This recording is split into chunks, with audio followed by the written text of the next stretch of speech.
Assalamualaikum warahmatullahi wabarakatuh. Perkenalkan, nama saya Greta Gabriela Besa. Saya merupakan siswa SMA Negeri 2 Kasimbar, kelas 11 MIPA 1. Di sini saya akan menjelaskan hasil resensi novel saya yang berjudul Promise, yang merupakan tugas dari mata pelajaran Bahasa Indonesia di bawah bimbingan Ibu Nur Hayati SPD.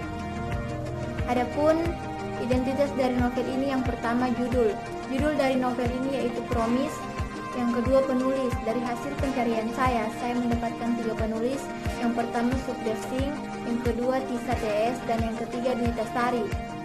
Dan yang selanjutnya yaitu penerbit. Penerbit dari novel ini yaitu Lovable yang diterbitkan di Jakarta. Novel ini dicetak pada tahun 2016 dan memiliki tebal 229 halaman. Selanjutnya novel ini menceritakan tentang Rahman yang merupakan anak dari pemilik pesantren yang cukup terkenal di Jogja. Sebenarnya ia ingin disekolahkan di pesantren, akan tetapi ia menolak. Rahman mempunyai teman yang bernama Aji. Mereka sudah bersahabat sejak lama sehingga mereka sangat dekat.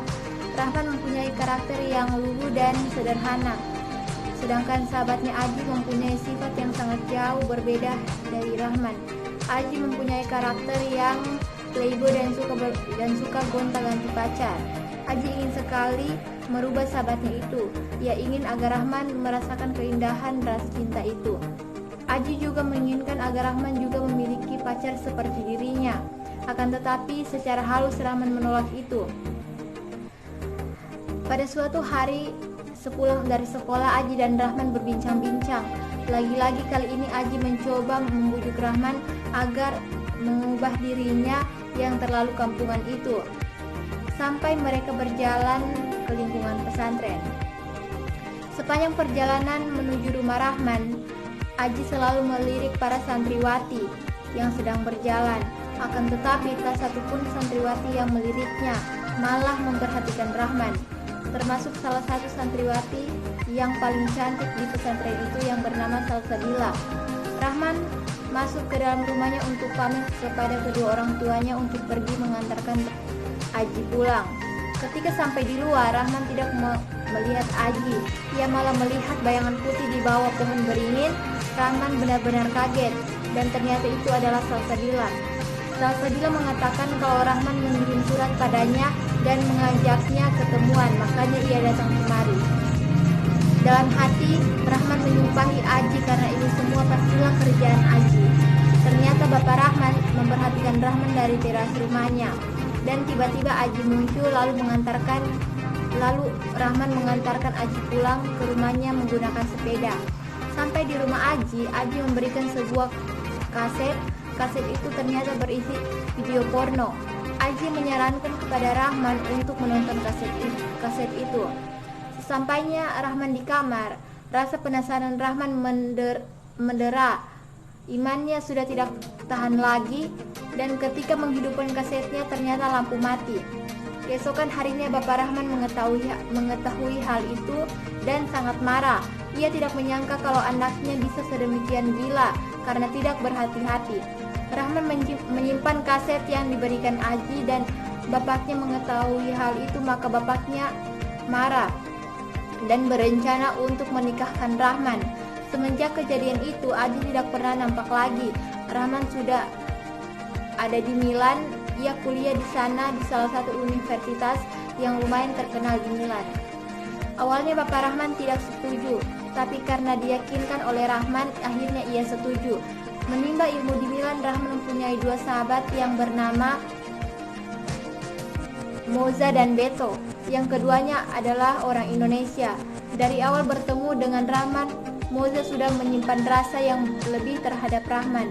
Moza sempat mengutarakan perasaannya, akan tetapi tak pernah dijawab oleh Rahman. Sudah 18 bulan Rahman tidak bertemu Aji, entah kemana sahabatnya itu. Sampai suatu hari Aji menemui Rahman dan berkeliling di studio foto tempat Aji bekerja. Aji mengundang Rahman dan Moza untuk mendatangi sekaligus menemani Aji untuk melamar calon istrinya. Mereka makan malam di suatu restoran yang ternama. Sebelum calon istri Aji datang, Aji memberikan surat yang dititipkan Salsabila kepadanya. Mendengar hal itu, Moza sangat kaget, dan tunangan Aji adalah orang yang selama ini dicari oleh Rahman di Milan. Tapi orang itu tidak pernah peduli pada Rahman. Rahman sangat kecewa dan memutuskan untuk pulang ke tanah air tercinta, yaitu Indonesia. Selanjutnya, unsur-unsur intrinsik dari novel ini adalah yang pertama, tema.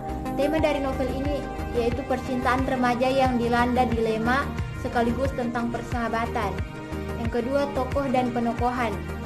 Yang pertama, Rahman merupakan seorang cowok yang berasal dari Jogja yang berwajah tampan namun lugu dan sederhana. Yang kedua, Aji yaitu seorang yang playboy dan suka bergonta-ganti pacar. Yang ketiga, Kanya merupakan gadis Jawa blasteran yang sejak usia 10 tahun sudah tinggal di Eropa. Dan dia juga memiliki wajah yang cantik sehingga ia menjadi model di Milan. Yang keempat, Moza merupakan teman kuliah Rahman yang mempunyai perasaan lebih terhadap Rahman.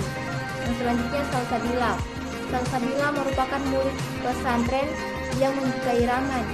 Ia perempuan yang baik dan pengertian sekaligus cantik. Dan yang terakhir adalah Beto merupakan orang Indonesia yang lucu, baik, dan pengertian. Yang ketiga, alur. Menurut saya, alur dari novel ini adalah alur campuran, karena di dalamnya terdapat beberapa bagian yang menyinggung tentang kejadian di masa lalu dan kejadian yang akan datang. Yang keempat, latar. Yang pertama, latar waktu.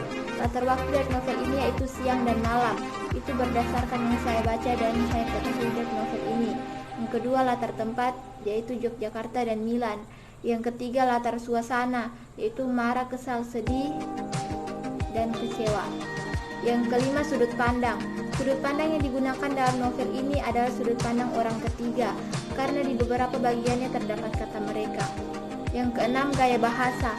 Gaya bahasa yang digunakan dalam novel ini adalah gaya bahasa yang mudah untuk dimengerti oleh pembaca, dan gaya bahasa yang membuat orang tertarik untuk membaca novel ini. Yang ketujuh, amanat. Amanat yang bisa saya ambil dari novel ini yaitu saat kita sudah mengucapkan janji, sampai kapanpun kita memiliki hutang sampai kita menepati janji tersebut. Demikian hasil resensi novel saya yang berjudul Promise. Lebih dan kurangnya saya mohon maaf. Assalamualaikum warahmatullahi wabarakatuh.